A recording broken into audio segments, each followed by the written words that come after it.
Hello दोस्तों, अगर आप किसी कंपनी के ऑनर हैं, डायरेक्टर हैं या फाउंडर हैं और आपके यहां पर 20 से ज्यादा लोगों का स्टाफ है तो ये वीडियो आप ही के लिए है। जी हां दोस्तों, ये वीडियो आप ही के लिए है क्योंकि इस वीडियो में मैं आपको लेबर डिपार्टमेंट से संबंधित रूल्स एंड रेगुलेशंस और कौन कौन से कंप्लायंसेस को आपको फॉलो करना होता है एज ए ऑर्गेनाइजेशन, तो वो मैं आपको इस वीडियो के अंदर बताने वाला हूं। इससे पहले वीडियो के अंदर हम लेबर डिपार्टमेंट के रूल्स एंड रेगुलेशन से संबंधित जो एक एक्ट है जो कि इक्वल रेम्युनरेशन एक्ट है, उसके बारे में हम अलग अलग पॉइंट वाइज बात कर चुके हैं। मैं 4 वीडियोस उसके आपको दे चुका हूं। आज हम एक नए एक्ट के बारे में बात करेंगे जो कि है आपका MP shop and establishment act. ये वीडियो मैं अपनी बेस्ट जानकारी के हिसाब से, अपने बेस्ट नॉलेज के हिसाब से मैं आपके बना रहा हूं। आपके अलग अलग स्टेट के अंदर इन लेबर डिपार्टमेंट के रूल्स एंड रेगुलेशंस अलग अलग हो सकते हैं। तो दोस्तों, मेरी आपसे रिक्वेस्ट है कि आप अपने डिपार्टमेंट के लेबर अधिकारियों से मिल करके इन सारे के सारे रूल्स एंड रेगुलेशंस को क्रॉस वेरीफाई जरूर कीजिएगा। कई बार दोस्तों क्या होता है कि हम कई बार किसी न किसी ऑर्गेनाइजेशन को रन कर रहे होते हैं, बिजनेस को रन कर रहे होते हैं, लेकिन किसी न किसी तरीके से हमारी जानकारी के अभाव में या आधी अधूरी जानकारी की होने की वजह से हम कहीं ना कहीं किसी न किसी परेशानी में पड़ जाते हैं और कहीं ना कहीं हमको उसके फाइनेंशियल लॉस भी झेलने पड़ते हैं। तो सबसे पहले तो मैं आपको यह बताऊंगा कि कौन कौन से एक्ट हैं जिनके दायरे में, जिनके परव्यू में लेबर डिपार्टमेंट के जो ऑफिसर्स हैं, इंस्पेक्टर्स हैं, आपके ऑफिस का या आपके बिजनेस प्रेमाइसेस का या आपके फैक्ट्रीज का इंस्पेक्शन करने के लिए आते हैं। तो हम बात करते हैं, और जो हम आज बात करने वाले हैं, हम बात करने वाले हैं MP shop and establishment act जो कि 1958 का है। इसके पॉइंट नंबर 1 के बारे में हम बात करेंगे। तो जैसा कि मैंने अपने प्रीवियस वीडियोस में भी बताया है कि वो आपसे 6 एक्ट के बारे में बात करते हैं, आपके ऑफिस का इंस्पेक्शन करते हैं। मैं आपको उसके बारे में फिर से बताता हूं। नंबर 1 जो वो आपसे बात करते हैं वो इक्वल रेम्युनरेशन एक्ट के बारे में बात करते हैं।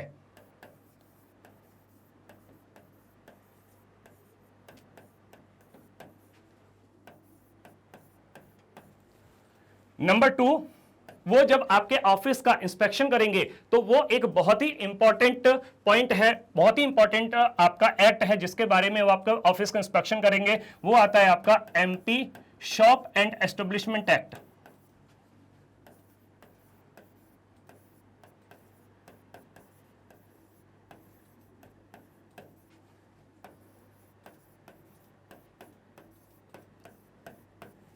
थर्ड पॉइंट पर जिस एक्ट के बारे में वो आपके ऑफिस का इंस्पेक्शन करते हैं वो आता है bonus act.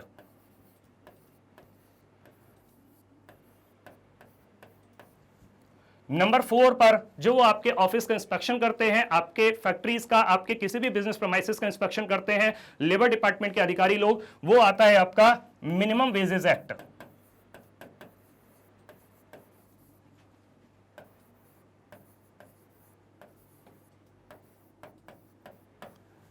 Next 5th number पे जिस एक्ट के अकॉर्डिंग आपके लेबर इंस्पेक्टर्स आपके ऑफिस का इंस्पेक्शन करते हैं वो आ जाता है आपका मैटरनिटी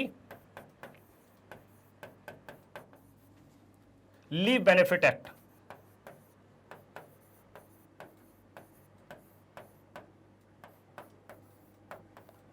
और लास्ट 6 नंबर पे जिसके एक्ट के अकॉर्डिंग लेबर इंस्पेक्टर्स आपके ऑफिस का इंस्पेक्शन करते हैं वो आ जाता है आपका चाइल्ड एंड एडोलिसेंट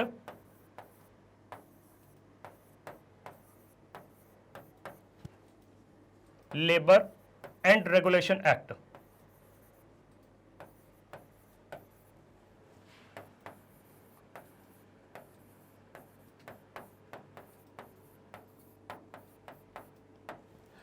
दोस्तों, अपने प्रीवियस 4 वीडियोस के अंदर मैं आपसे इक्वल रेम्युनरेशन एक्ट के बारे में इन लेंथ डिटेल बात कर चुका हूं कि इसके अंदर हमें किस किस पॉइंट को ध्यान में रखना है, किस किस चीज को फॉलो करना है और किस किस तरीके के डॉक्यूमेंट हमको लेबर डिपार्टमेंट में सबमिट करने होते हैं टाइम टू टाइम।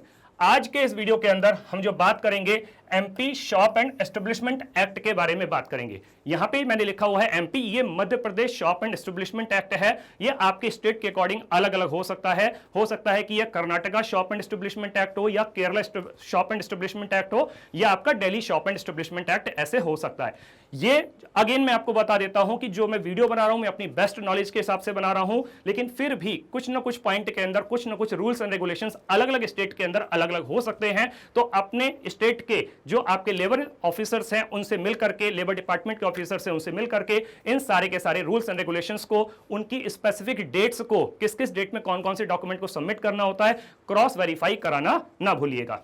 ठीक है, इसके बारे में जब कभी भी कोई भी लेबर इंस्पेक्टर आपके ऑफिस का इंस्पेक्शन करने के लिए आते हैं तो वो इस तरीके का एक फॉर्म आपको सबमिट करते हैं, एक फॉर्म देते हैं, पूरी की पूरी आपके ऑफिस का पॉइंट टू पॉइंट इंस्पेक्शन करने के बाद में पूरा फॉर्म फिल करके वो देते हैं।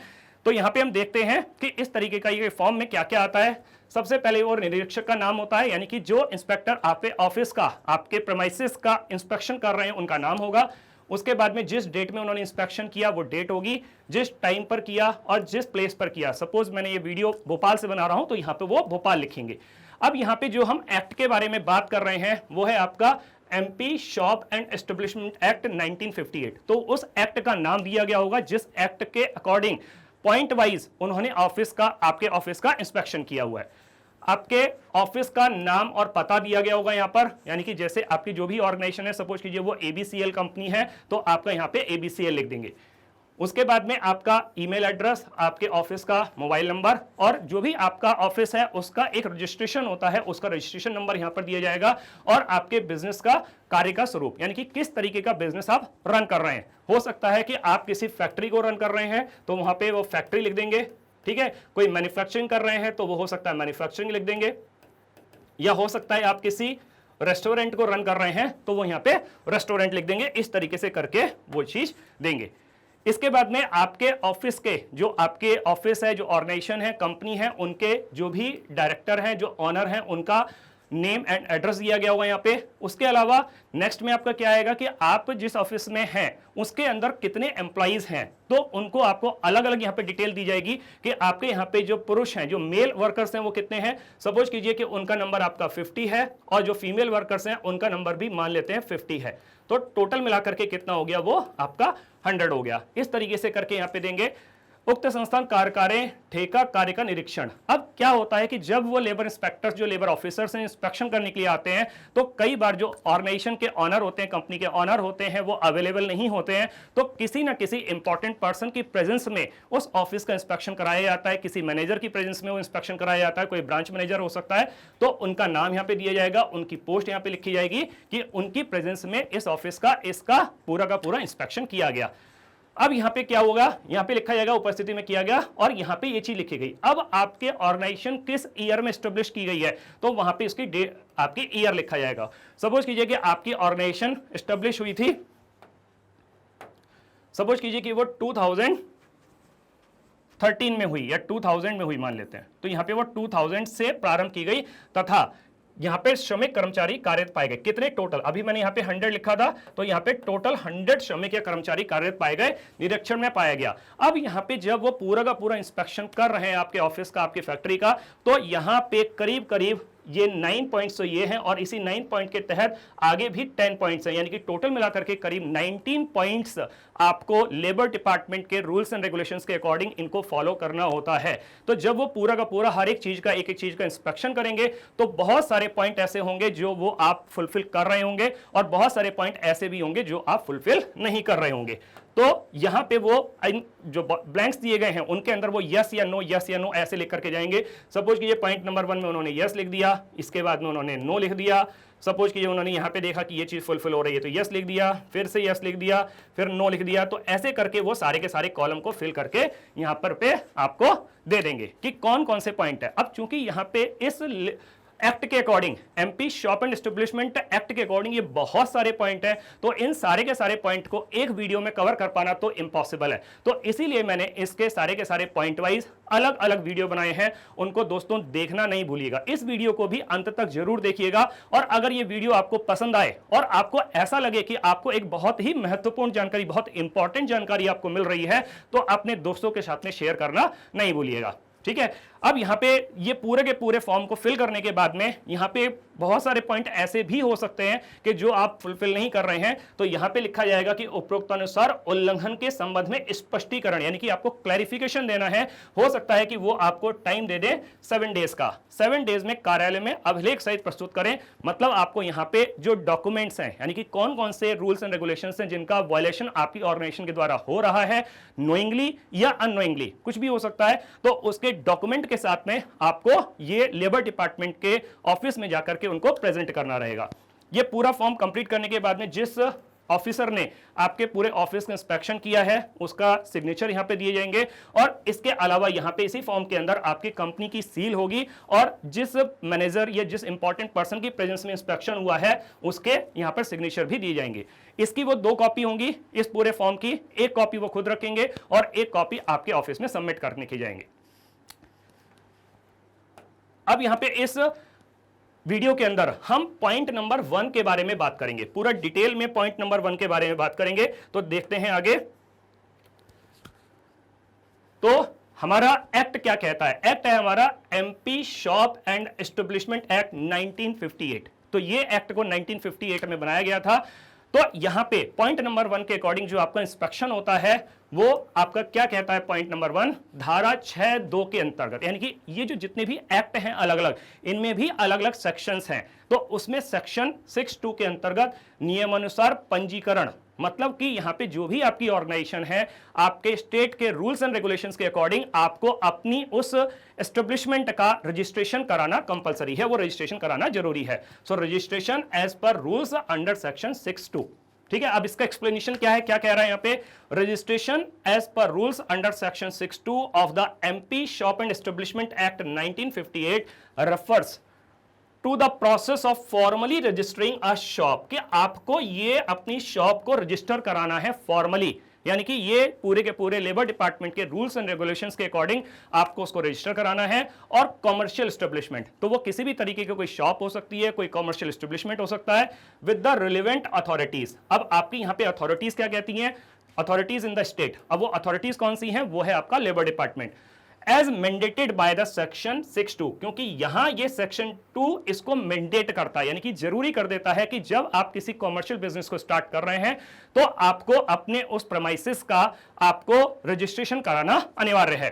Of the shop and establishment act 1958 which essentially requires most businesses, तो इसके अंदर ज्यादातर बिजनेसेस के लिए ये एसेंशियल है, जरूरी है। Operating with in the state, ठीक है, किसी भी स्टेट में वो ऑपरेट कर रहे हो सकते हैं। टू रजिस्टर देयर डिटेल्स, कि उनको अपनी डिटेल्स को रजिस्टर कराना जरूरी है, उन्हें बताना जरूरी है कि हम क्या क्या हैं, कि हम क्या नेचर ऑफ बिजनेस क्या है आपकी, क्या काम कर रहे हैं, आपके कितने एम्प्लॉइज हैं, उनकी क्या डिटेल्स हैं, सब बताना जरूरी है।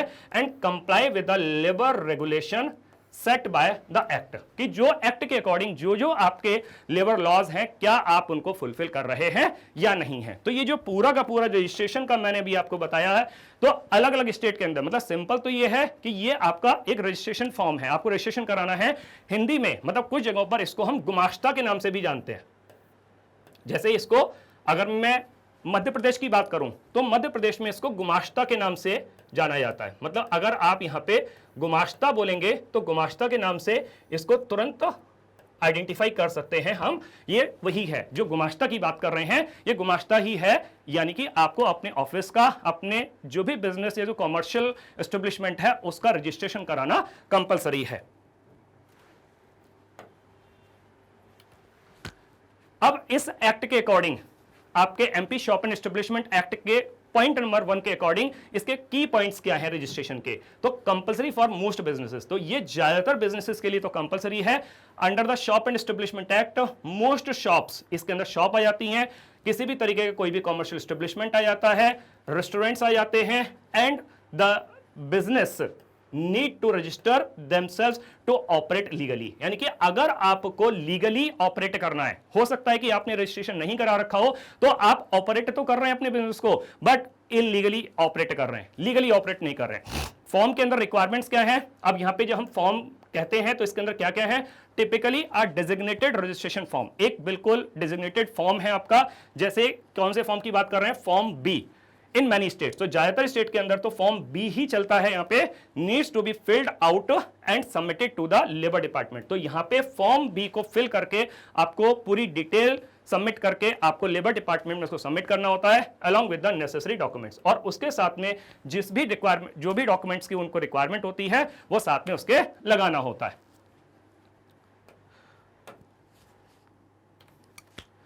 डिटेल्स कौन कौन से रिक्वायर्ड है यहां पे इस फॉर्म बी के अंदर जो हमें फुलफिल करना है, तो उसके अंदर कौन कौन सी डिटेल्स मांग रहे हो। So registration form usually ask for information. कौन सी information? About the business owner. सबसे पहले तो बिजनेस ऑनर कौन है, ऑर्गेनाइजेशन के मालिक कौन है, एस्टेब्लिशमेंट एड्रेस। अब जिस जगह पर आपका एस्टेब्लिशमेंट है, जहां पर आप बिजनेस चला रहे हैं, वहां का एड्रेस क्या है, नेचर ऑफ बिजनेस, आप किस तरीके के बिजनेस को रन कर रहे हैं, जैसे कोई रेस्टोरेंट है, कोई फैक्ट्री है, कोई मैन्युफैक्चरिंग ऑर्गेनाइजेशन है, या कोई आपका आईटी हब है, मतलब कोई आईटी सेक्टर है, कोई भी। एम्प्लॉय डिटेल्स, अब आपके यहाँ पे कितने एम्प्लॉइज हैं उनकी पूरी डिटेल्स आपको देनी होगी कि यानी कि आपके यहाँ पे कितने मेल वर्कर काम कर रहे हैं, कितने फीमेल वर्कर काम कर रहे हैं। वर्किंग आवर्स, इसके अलावा आपने अपने ऑफिस के अपने जो भी वर्क आवर्स हैं वो क्या फिक्स करके रखे हुए हैं। हो सकता है वो 10 to 6 हो सकता है वो 9 to 5 हो सकता है वो 11 to 7 हो, या जो भी आपने रखे हुए हैं वो आपको यहाँ पे बताने रहते हैं। एंड अदर रिलेवेंट डिटेल्स, तो इसके अलावा भी कोई डिटेल्स हो सकती हैं जो वो मांगे आपसे, तो ये इंपॉर्टेंट डिटेल्स आपको बतानी होती हैं। इसके अलावा जब हम यहाँ पे MP shop and establishment act की बात करते हैं और पॉइंट नंबर 1 की बात कर रहे हैं जिसमें हम रजिस्ट्रेशन की बात कर रहे हैं, तो रजिस्ट्रेशन ये अनलिमिटेड टाइम पीरियड के लिए नहीं होता है दोस्तों, याद रखिएगा, ये रजिस्ट्रेशन अनलिमिटेड टाइम पीरियड के लिए नहीं होता है। इस रजिस्ट्रेशन को टाइम टू टाइम रिन्यू कराना भी जरूरी होता है। तो रिन्यूअल प्रोसेस क्या कहता है, registration usually needs to be renewed periodically as per state regulation. ये आपके स्टेट के रेगुलेशन के अकॉर्डिंग अलग अलग हो सकता है किसी स्टेट में ये 3 इयर्स के अंदर रिन्यू कराना जरूरी हो, किसी स्टेट में हो सकता है 5 ईयर में कराना जरूरी हो, किसी स्टेट में हो सकता है कि आपको हर साल इसको रिन्यू कराना जरूरी हो। ये आपका इस तरीके का एक प्रेस्क्राइब फॉर्मेट है जो कि आपका फॉर्म बी है, डिजिग्नेटेड फॉर्म है। अब यहां पे क्या क्या है, रजिस्टर ऑफ एस्टेब्लिशमेंट, तो यहां पे कुछ है, जैसे पार्ट 1 में शॉप के बारे में हो गया, पार्ट 2 आपका कॉमर्शियल एस्टेब्लिशमेंट हो गया, पार्ट 3 कोई रेजिडेंशियल होटल्स हो सकते हैं, पार्ट 4 के अंदर रेस्टोरेंट या कोई ईटिंग हाउसेस हो सकते हैं जैसे कि आपके कॉफी शॉप वगैरह होते हैं, और पार्ट 5 के अंदर क्या है, कोई थिएटर या कोई पब्लिक अम्यूजमेंट या एंटरटेनमेंट हो सकता है जो बिजनेस है। तो उसके अंदर ये अलग अलग पार्ट आपको दिए गए हैं इस फॉर्म बी के अंदर। यहां पे ये पूरा का पूरा फॉर्म यहां से पॉइंट 1 2 3 4 5 6 यहां पर दिए गए हैं। तो यहां पे सबसे पहले क्या आता है, पॉइंट नंबर 1 के अंदर registration of the establishment, date of registration, किस डेट में आपका रजिस्ट्रेशन हो रहा है उसकी डेट आपको दी जाएगी। नंबर 2 पे क्या कहता है, नेम एंड एड्रेस में एड्रेस ऑफ द एस्टेब्लिशमेंट, तो यहां पे उस एस्टेब्लिशमेंट का एड्रेस आ जाएगा। नंबर 3 पे आपका एम्प्लॉयर का नेम आ जाएगा, जो कंपनी है उनके मालिक का नाम क्या है। नंबर 4, अगर आपके किसी जो इंपॉर्टेंट पर्सन है, अगर ऑनर अवेलेबल नहीं है तो उनकी एब्सेंस में जो इमीडिएट चार्ज है, कोई भी आपके मैनेजर हो सकते हैं या कोई और अदर इंपॉर्टेंट पर्सन हो सकते हैं, उनका नाम आएगा। नेचर ऑफ बिजनेस क्या है, किस तरीके का बिजनेस आप रन कर रहे हैं। अब आपके उस बिजनेस प्रेमाइसेस के अंदर जो आप बिजनेस रन कर रहे हैं, जो आप रन कर रहे हैं बिजनेस, उसके अंदर आपके अडल्ट में मेल और फीमेल वर्कर्स कितने हैं। यहां पे अडल्ट की बात हो रही है, जिनकी की एज आपकी 18 ईयर्स एंड अबव है, उनकी बात हो रही है। उनका नंबर कितना है अलग अलग आपको डालना होगा, मेल कितना है और फीमेल कितना है। इसके अलावा यंग पर्संस भी आपको अलग अलग डालना होगा कि जो आपके मेल एंड फीमेल अलग अलग, ठीक है। यहां पे आपके यंग पर्संस मेल और फीमेल अलग अलग कितने हैं। यंग पर्सन के अंदर 14 to 18 ईयर्स ऑफ एज, जो कि आपकी एडोलेसेंट कहे जाते हैं, उनकी हम बात कर रहे हैं। इसके अलावा यहां पे आपके टोटल आ जाएंगे कि कितने हैं ईयर, और आपने रिन्यूअल कब कराया और कब रिन्यूअल की आपकी डेट आएगी, तो ये चीज आपकी यहां पर आ जाएगी इस पूरे के पूरे फॉर्म के अंदर। दोस्तों, अगर आपको वीडियो अच्छा लगा हो और आपको पसंद आया हो और आपको इसमें दी गई जानकारी महत्वपूर्ण लगी हो, तो अपने दोस्तों के साथ में शेयर करना नहीं भूलिएगा, ठीक है। और इसके अलावा भी अगर आपकी किसी भी तरीके की कोई भी क्वेरीज रह जाती हैं, तो हमारी पूरी की पूरी एक लीगल टीम है, आप उसको अपनी मेल भेज करके अपनी क्वेरीज को क्लियर कर सकते हैं। हमारी टीम बिल्कुल आपको हेल्प करेगी, और आप हमको मेल कर सकते हैं legal@pabli.com पर।